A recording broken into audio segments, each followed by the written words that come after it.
Hello, happy Friday, everybody.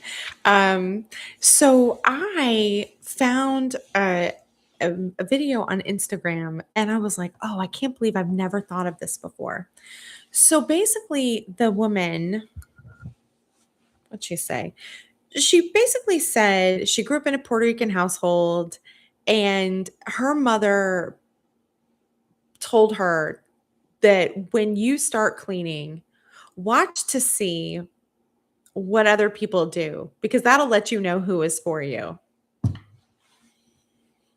Now, there were people in the comments basically saying, like, oh, I was taught that if someone starts cleaning, that's the signal to go. So they were thinking of it from outside the home perspective. Um, but I immediately thought of it like within the home perspective.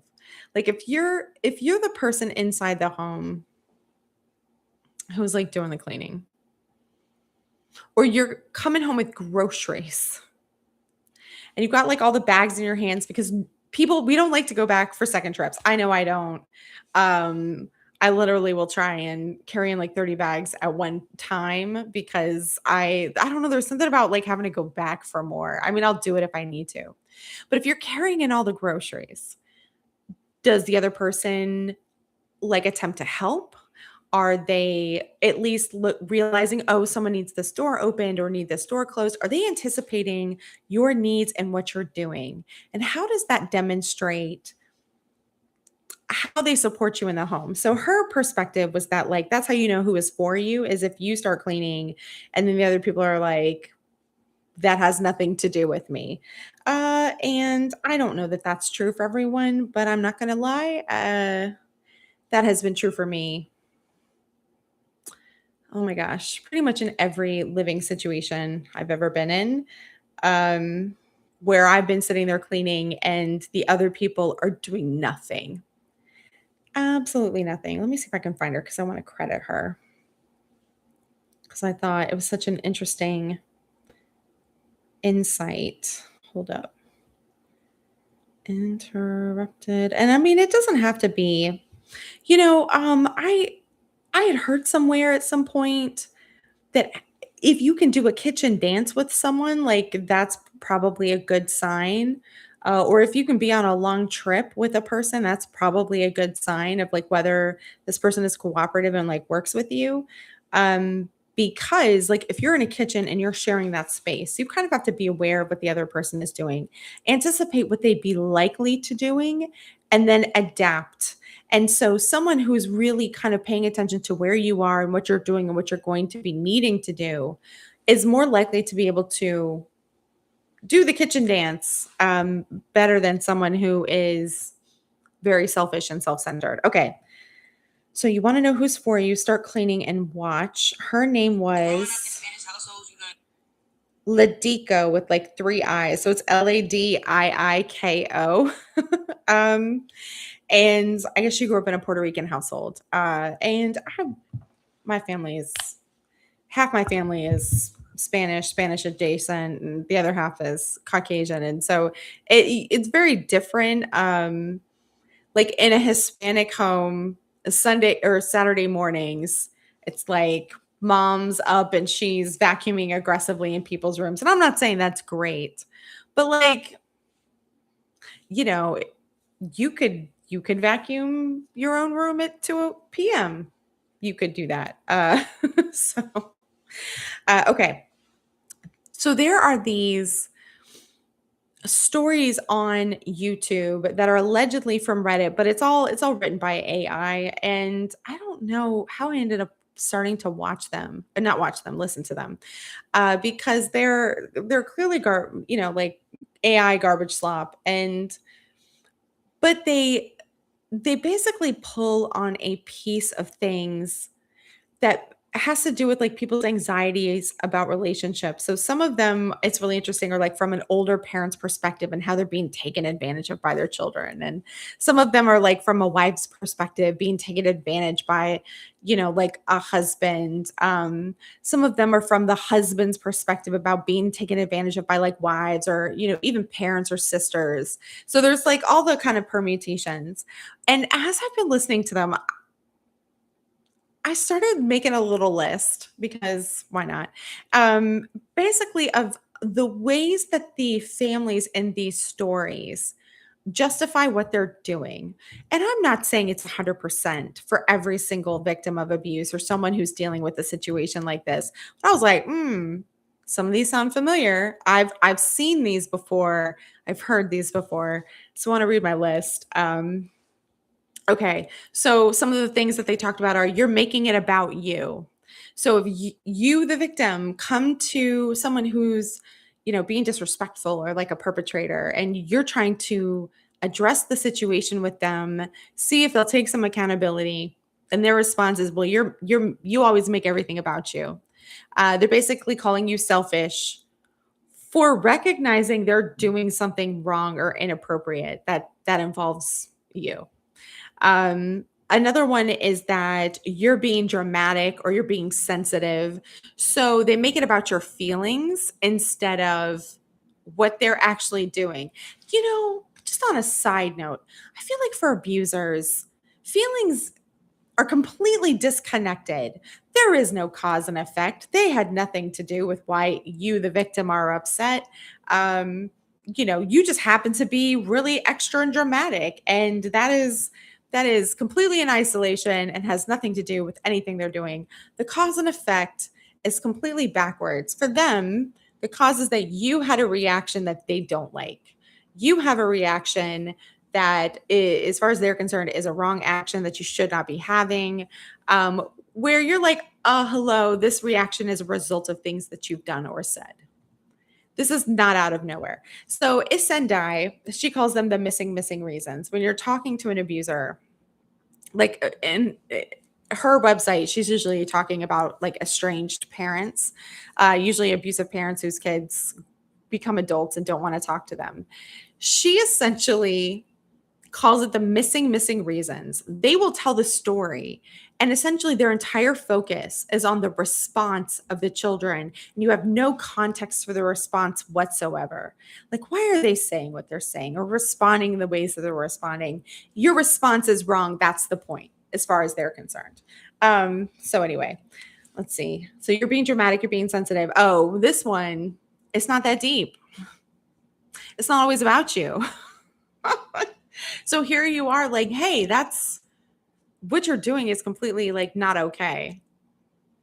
And they're again acting like you're being selfish or you're reading too much into things or you're being too sensitive, etc. It's not that deep. It's not always about you. Today Libby made an amazing comment. She said, they'll act like you're not respecting the relationship. So it's not even about you're not respecting me, but if you do this, you're not respecting the relationship. And so, of course, who's the one who's defining what the relationship is? Who's the one who's the judge, jury, executioner? Who's the arbiter of reality in terms of what the relationship should have? It's them. It's never you.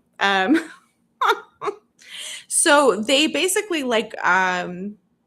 they launder it through the relationship. They launder their demands through the relationship as if the relationship requires what they are demanding, and it doesn't. All right, let's see. Oh, here's one. Stop acting like a victim. Acting like a victim. So a victim will have actually been victimized. The other person will have done something wrong. And the closest they can get to acknowledging what's actually happening is the fact that you're acting like a victim. Stop acting like a victim. You want to be such a victim. And it's like, oh, okay, so we're taking zero accountability here. No, we flipped it around on me. There's something that I'm doing incorrectly. I know that when I brought up to my mother stuff that had happened that when I was much younger, her response was not, oh my God, yeah, I can't believe I even was around that or adjacent to that or participated in that. I'm so sorry. Or I tried to protect. There was nothing. Her response was, well, that was so long ago. Why are you even bringing that up? That was so long ago. Apparently there's an expiration date as far as the abuser is concerned, for like stuff they've done. It expires when they say it expires. But when the victim does something, in their opinion, that's like wrong. That never expires. It's always like unilateral. It's one way. It's the moving the goalposts, crap like that. Okay. Oh, another one was family helps family, with the idea being that the family being helped is never the victim. It's always literally everybody else. And if the victim doesn't help them, then they're being selfish and they're not real family and they don't really care about you. So the family helps family manipulation. If you've been conditioned by your abusive parents to think, oh, I'm a bad son, daughter, whatever. This one will be very effective on you when you're an adult and they are demanding things that are not reasonable to demand. Oh, this one, you think you're better than us. So I've run into this where I was around people and I wasn't into like what they were doing. So think like drugs or something like that. And so I just personally was like, oh no, I'm not gonna do that. Thinking I was allowed to make a choice. And that choice, which was not judgmental on my part, from their perspective, was an attack, was a criticism. You think you're better than us. Um, and I have had family members say that to me and about stuff that legitimately you're like, okay, this is not that. And also the thing that I think is really reasonable, and I'm only applying it to myself. I'm not even applying it in your direction. It's probably because they, on some level, know what they're doing is not great, and they don't like feeling judged. They don't want to feel any kind of conviction about it, so they're going to push that uncomfortable feeling onto you. All of the you think you're better than us. Okay, the next one. Oh, when they mess up or do something wrong, that's a misunderstanding. That's a mistake. Now, when you do something or they think you've done something or they're going to accuse you of doing something, that's different. That's not a misunderstanding. That's like you're the worst person ever. But for them, we're going to, oh no, everybody's human. Why are you holding a grudge? You're so bitter, blah, blah, blah. It's not a misunderstanding when someone abuses you. It's not a mistake when someone like assaults you. These words are not that. And it's so interesting to see how people will use the English, well, not the English language, they'll use language to hide what they did. They'll find the least offensive word to admit to what they did, even though they're not really admitting to it, like in fullness. Let's see, what else did I write? Oh, wrote a victim's worry that I might be wrong. So when you're sitting there and you're experiencing, because abuse, the structure of disrespect, it starts small and then it escalates. And because we want to give people, we love the benefit of the doubt, and they'll have like little excuses at the beginning, or the infringements at first aren't, they're not large at first. And so, a victim is usually like, well, I love this person. I'm giving them the benefit of the doubt. I'm looking at their experience from their perspective to the best I'm able. And from that perspective, I'm recognizing, oh, maybe they made a mistake. So you're giving them the benefit of the doubt, maybe when we shouldn't. But also worried that perhaps maybe our judgment is wrong. And this is why, on a side note, I'm 100,000% like document, be writing things down. So we're going to come back to that. And the final thing I added was abuse equals emotional poisoning. Okay, we'll talk about that later. Okay, so when it comes to documentation, I've talked about this before. I'm a paralegal. And so when I'm talking to victims and I'm like, you need to document, because when you're talking to, let's say, a judge, or you're talking to opposing counsel, or you're talking to somebody about your situation, there is less weight behind it from your personal testimony than when you have a list, when you have dates and times, when you have descriptions, when you have really receipts. any kind of confirming record. Now, I'm not saying that those records can't be like fabricated over time. Certainly that has occurred like in history and life. But one's personal testimony, which it, by the way, is evidence, that is evidence. People act like personal testimony has nothing to do with anything. It is evidence. When that evidence is corroborated by a record that's been maintained over time, then it becomes much more persuasive and it has much more credit and weight given to it.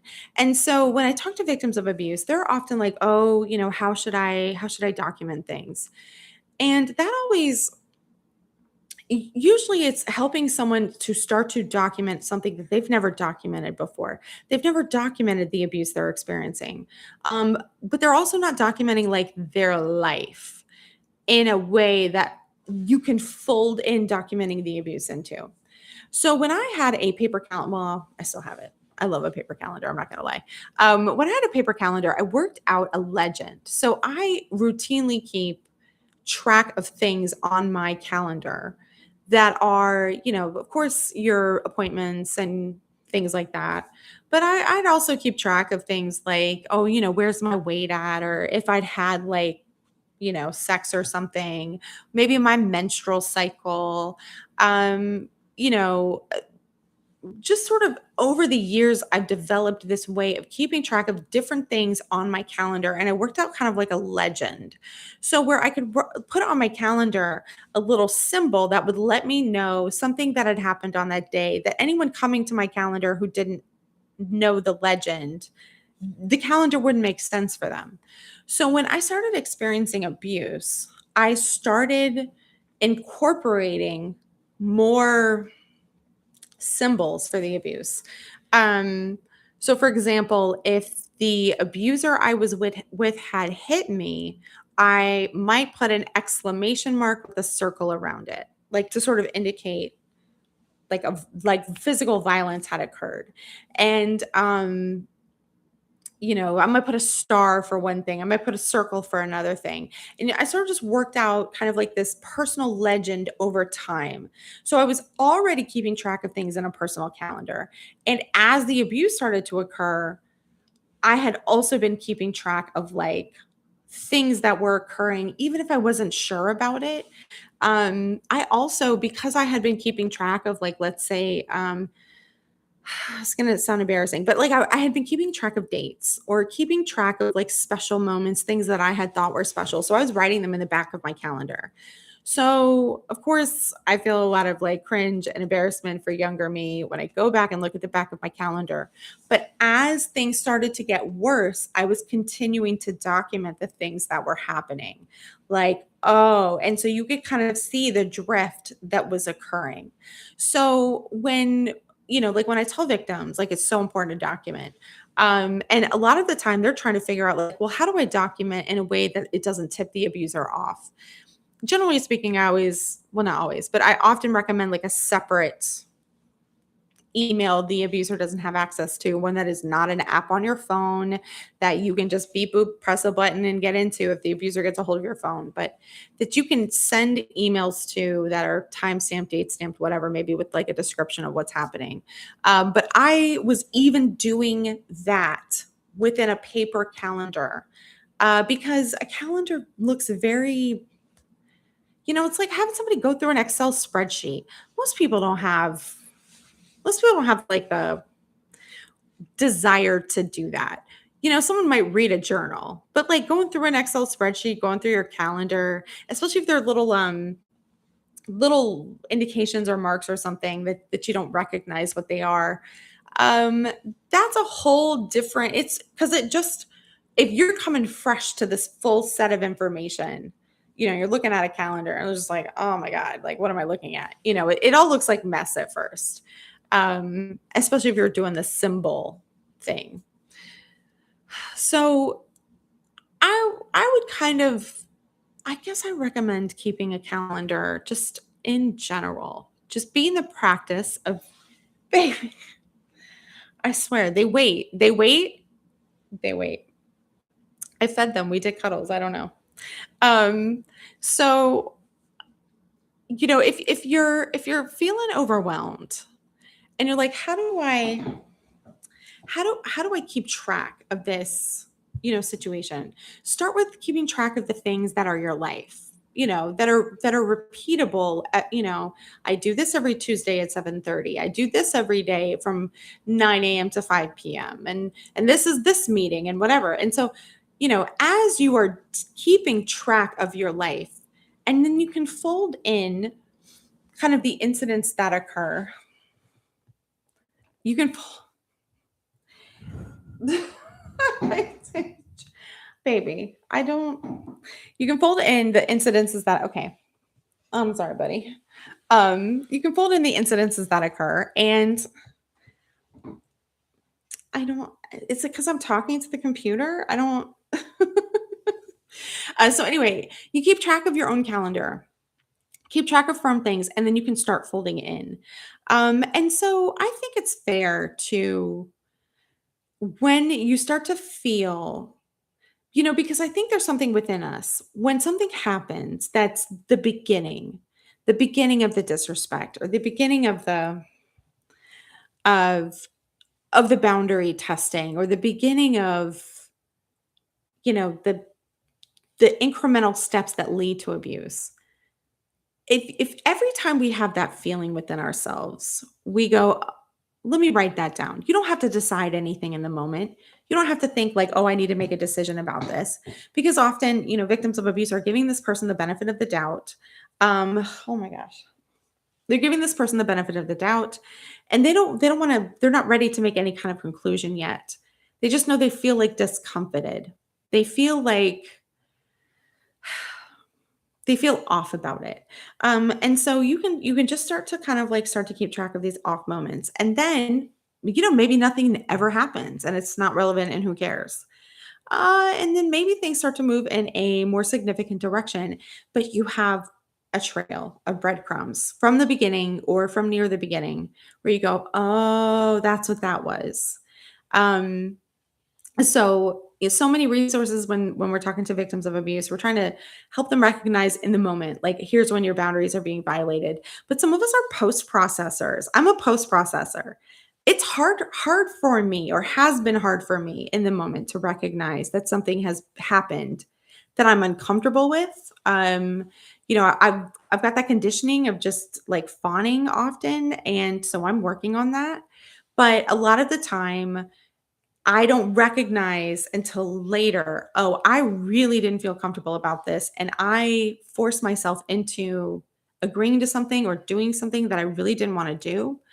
Um, so one way to kind of like help with that is to not agree to things immediately. So much of the time, like scammers, even, or high pressure sales, door-to-door salesman, or you're like going to buy a car or something, they want you to agree to things in the moment, and they push you to things in the moment. They won't give you time to think it through. And so I think that recognizing in the moment, like, oh, I'm being pushed. I'm not getting a chance to think about this. That in itself is an issue. And that you don't necessarily have to know in the moment that something is wrong. All you have to know is, oh, I don't feel comfy about this. And maybe I'll just like make a note. And then maybe there's enough notes after a period of time where when a thing occurs, you go back and you say, oh, this is how this happened. Like sometimes you don't know the shape of a thing until it's already become what it's becoming. And then you look back and you see how it occurred. So I feel like so much of the time we're talking to victims of abuse in the sense of like trying to convince them of oh, you've got to be like perfect to see the red flags and make decisions perfectly. And sometimes you don't know what it's going to be until it becomes the thing it becomes. um so I mean, the red flags are like really great, but sometimes we don't recognize the pattern of a situation until it's already occurred. Let me see. So that's what I wanted to talk to you about. That was the other thing too. Oh, that's right. Abuse equals emotional poisoning. Okay. Um, so we're now getting much more information about how abuse physically affects our bodies, and how victims of abuse are having like high levels of like chronic issues, chronic pain, chronic diseases. They're carrying the weight of their experience in their body, higher levels of like cancer. And so, we think of emotional abuse as being less extreme than physical abuse. And I mean, in a sense, yes. But the thing with emotional abuse is that it's like a slow drip poison and it's leveraging your own body to administer that poison. So, I'm not even talking about from a psychological perspective or self esteem or self worth perspective, but literally from like your body is producing stuff within itself that then kind of starts the destruction of it. Um, you know, So it's 10 years later and your body's falling apart and you don't know why. There's that thing of like you leave like a person who was a bad partner and you get like this glow up. The victim gets a glow up. They lose weight or they start to look happy again. There's light in their eyes. Their skin looks good. They're living their best life. And and sometimes the abuser comes back around and thinks, oh, if only you'd been like this, I never would have left you. And it like there's never any cause and effect for them. Like, oh, I treated you poorly, therefore, you weren't looking your most beautiful. Just absolutely ridiculous. I just in general, abusers, they just separate cause and effect. You are supposed to be exactly the way you are all of the time, and it has nothing to do with them. So they go and they find people and they think, oh, okay, this person is always going to be, let's say, loving or present or, nurturing or supportive or whatever. And I found this beautiful person, but they don't value the beautiful person or the handsome person. And they, abuse them and stress them out. And that abuse is a kind of like long-term poison in the body. And then that person ends up just being a shell of themselves. And then the abuser's like, oh man, you changed. You're not how you used to be. And it's like, oh my God, nothing's ever enough for these people. Anyway, oh my gosh, I love my kitties, but like, I put sunscreen on my face to do the videos. And then that's when they want to come like cuddle.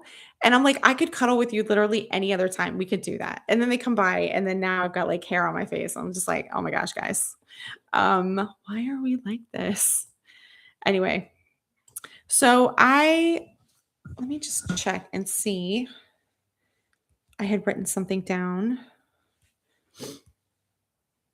I'm actually allergic to cats too. I sweep a lot. I sweep a lot, and I also like do their fur quite a bit. And it helps, but not when they stick their face in my face. You know what I mean? Okay.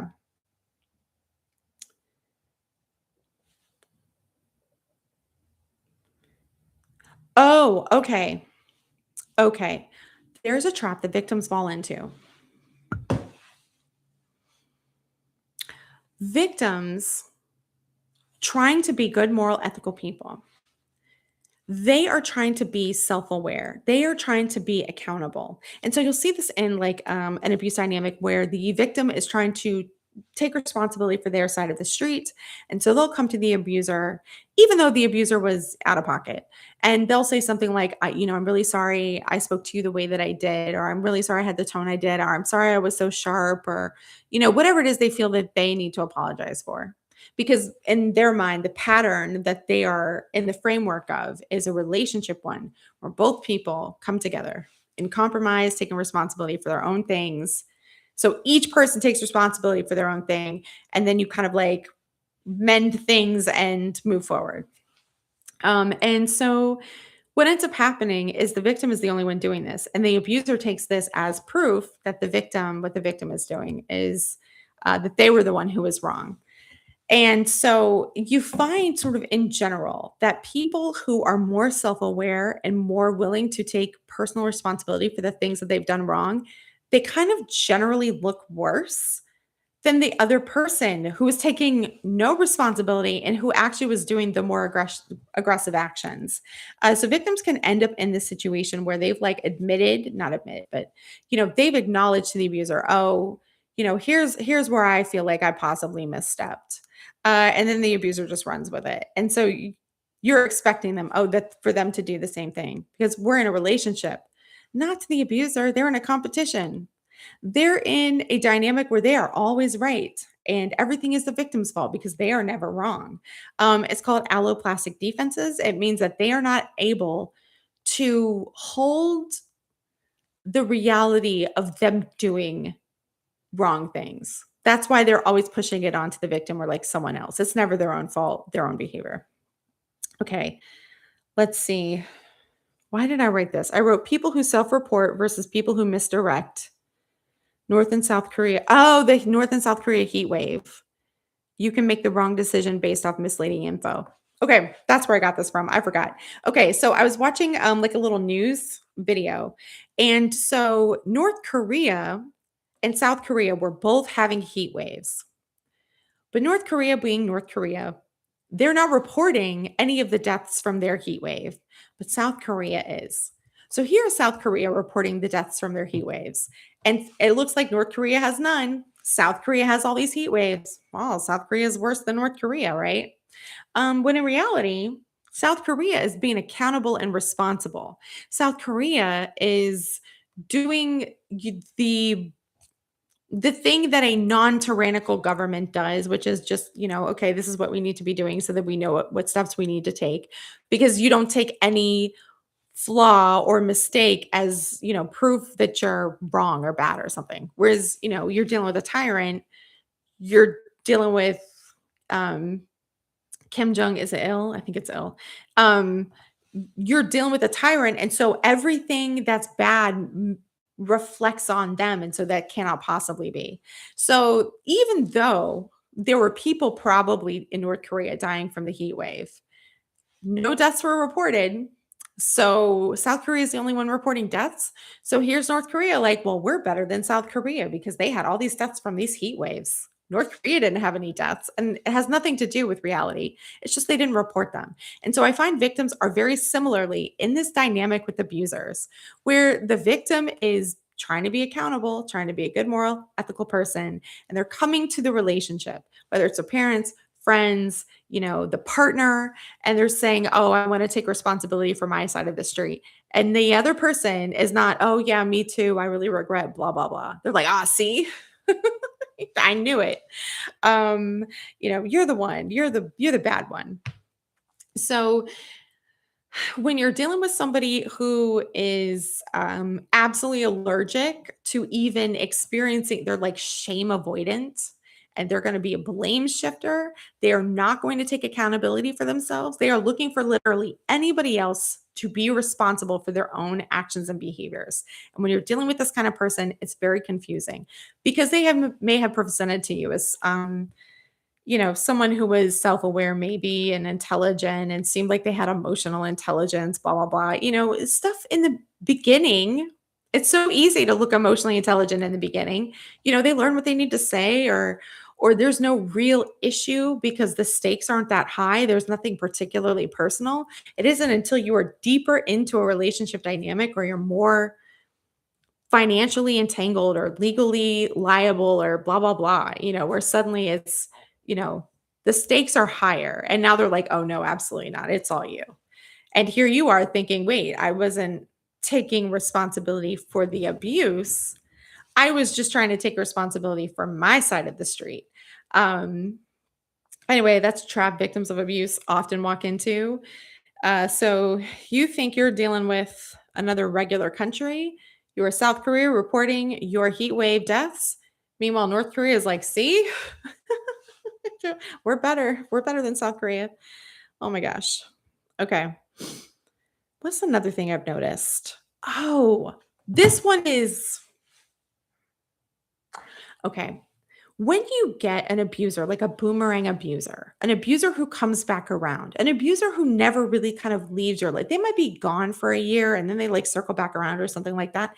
And a lot of times with people who are like narcissistically oriented or they want to like hold a false version of reality in their mind, it'll be during the holidays, it'll be during your birthdays, and I've specifically seen it is like midnight or 12:01 they want to be the first person to wish you a happy birthday, the first person to wish you a happy new year, the first person to wish you blah, blah, blah, whatever it is, and it's not like I noticed it in my own situations, but it's a pattern I've seen repeated. So when you have like these toxic pull apart, come back together kind of dynamics, the abuser, in order for them to operate in the world in a way they don't feel bad about themselves, they like construct like a fantasy of what they believe happened or what the relationship is, blah blah blah.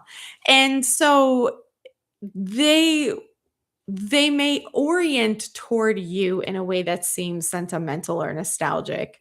And so the way they pin that in their own minds is by trying to be the first person to wish you the happy birthday, the first person to wish you the Merry Christmas, the first person to wish you a happy new year. And what I've sort of learned over time is that this kind of like stalking, I don't know, digital invasion of space, let's say, it it keeps someone on your mind that you otherwise they move into like history and they're not on your mind anymore. You don't think about them. It's like they absolutely have to take up space inside your mind. You don't get to move on. You don't get to decide, "Oh, I'm done here."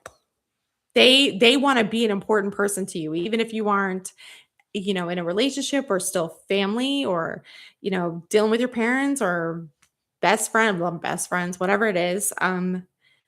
They have this story they're telling themselves in order to reinforce that narrative. They're often the, like, 12:01 texting. So yeah. Eh, the block button is essentially a mute button. It on most phones, it moves it to, like, the archive, so they're still texting you, but you have no idea, but, um, highly recommend. I don't know why I didn't do it with my abusive ex, and I don't know why other people don't do it either. It's just maybe it's just, like, you don't expect it to happen, and then it happens once, and you kind of I don't know. Um I was stalked by an abusive ex, and it didn't feel malicious or dangerous, so I didn't take it as seriously as I should have. But to me, there was like this tragic blah blah blah backstory or whatever to it. But the effect of it was that I was always thinking about this person because I never knew when they would show up. There was never like a point at which I was like, "Oh, I've made this decision that I am done now and this person is no longer in my life," because there was no telling when they'd show up and drop off, like jam on my doorstep that they'd made or something like that. Or the 12:01 texts or things. And especially when you're young, we might read the toxicity as being like passion and it like tense and like star-crossed lovers. And anyway, that's why I don't have a lot of like patience for that anymore.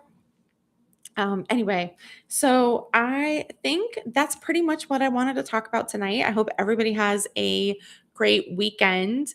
And just, as always, we're lightly keeping in touch with the news, and we are recognizing that things are moving in a direction. So anything you can do, like if you're living with an abuser, you know, move steps to get out sooner rather than later are the better option probably. But as always, you want to trust your own intuition about your own situation, but we want to be recognizing we're moving towards um what is it?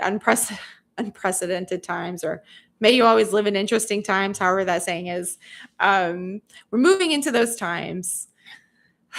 I'm tired. I'm sure you're tired, but we don't want to be in those times living with an abuser and dealing with their nonsense. So, um, m- creating some distance, making plans, moving forward. So, ow, ow, ow. So that is not a thing that is an additional complication, in my opinion, would be like a great way to move. All right. I hope everyone has a great weekend, and I will talk to you next time. All right, sweetie. End.